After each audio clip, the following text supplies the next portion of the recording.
I discovered Django Reinhardt while studying jazz guitar. Soon after that, I formed my own group called the Hot Club of Detroit, which is a guitar duo, two guitars playing the music of Django Reinhardt. Upon my return to Detroit, where I'm from, I decided to keep pursuing this music, and at Wayne State University formed a jazz combo, still called the Hot Club of Detroit.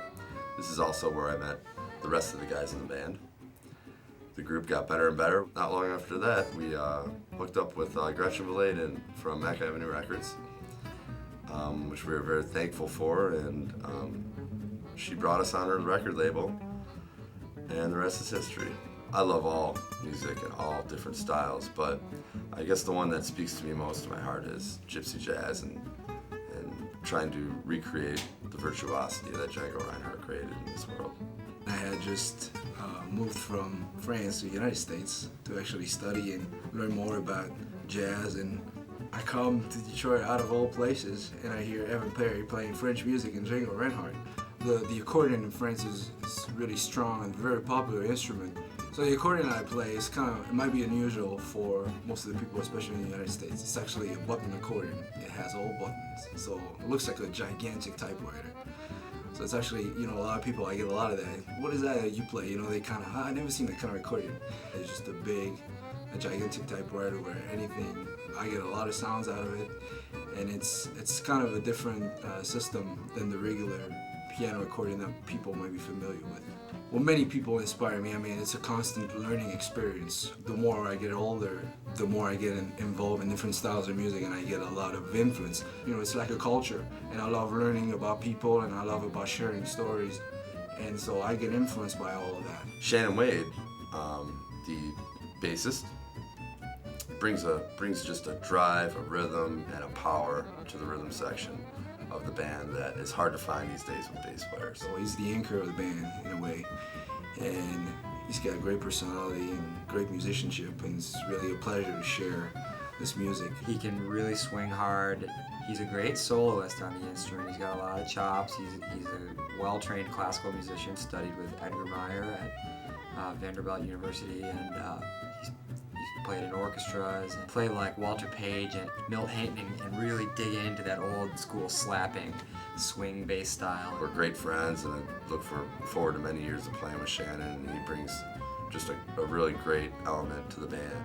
They needed another guitarist to play with them in the Detroit Jazz Festival, and Evan called me up, and I went and did that gig, did a couple of rehearsals with them and did that gig, and afterwards I was going back to Chicago, and I just said, hey, it was really great. If you ever need me again, just let me know. I'll make the effort to get back into town. About, I want to say like a week or two later, Evan called me up and said, Hot Club Detroit it's looking like we're going to get signed with Mack Avenue Records, and we're wondering if you want to be a part of it. I, of course, said yes right away.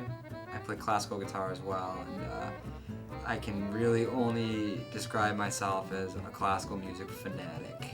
Django Reinhardt continues to be my favorite musician and just my favorite character. His jazz guitar playing was ahead of its time, and he remains, to this day, certainly one of the most influential musicians of his era. Our saxophone player, Carl Cafagna, plays tenor and soprano saxophone. We are very lucky to have him in the group.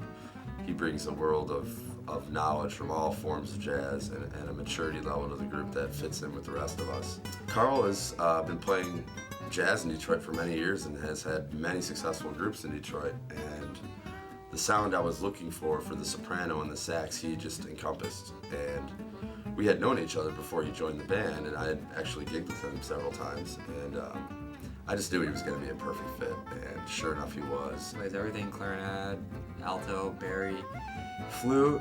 He even plays the drums and sings. But Carl is definitely a multi-instrumentalist, very, very talented. He can learn tunes like that.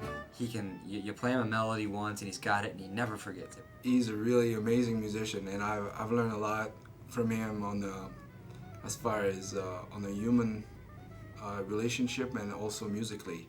He just brought a very different color to the band. Every time I talk with him, pretty much I learn something, and he's really cool, and he's good to hang out with and a good bandmate. And it's a pleasure to have him with us. A lot of the music on Nighttown were some of those trials for us. developing that, I guess you'd call, signature sound of the Hot Club of Detroit.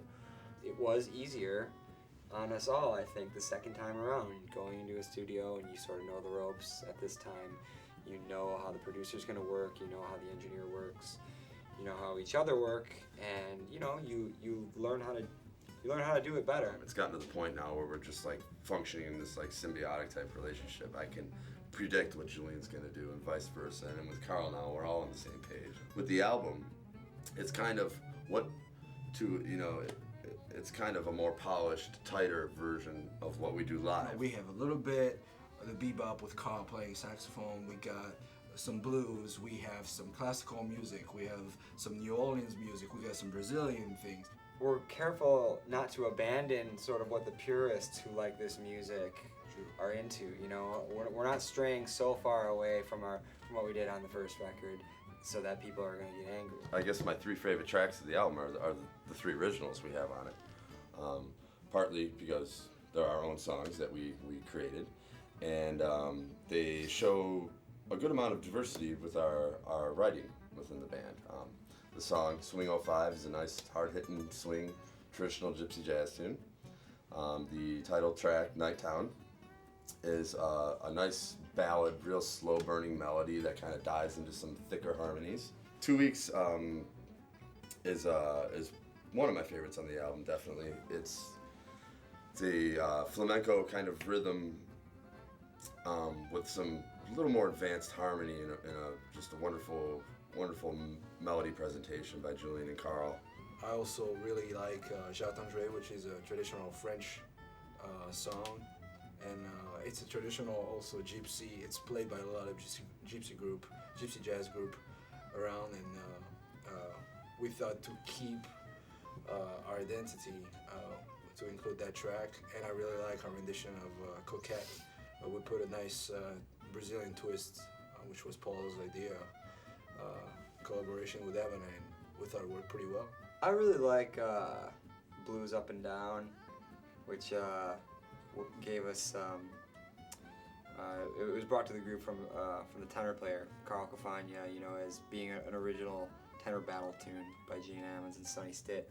Django's Monkey, to listen to Shannon play the bass on that song, because he's just got this great groove. He's a really great New Orleans, Dixieland type bass player. The Sweet Substitute by Jelly Roll Morton, which Shannon originally, from time to time we'd have some vocals. We switched it up and had Carl play the melody for that on the soprano sax, and Carl's a singer himself also, and really phrased the melody nicely. It just goes to show you the collaborative effort of bringing tunes to the table. That was, you know, a song that none of us had really heard before, but something that Shannon really dug, and it worked out great.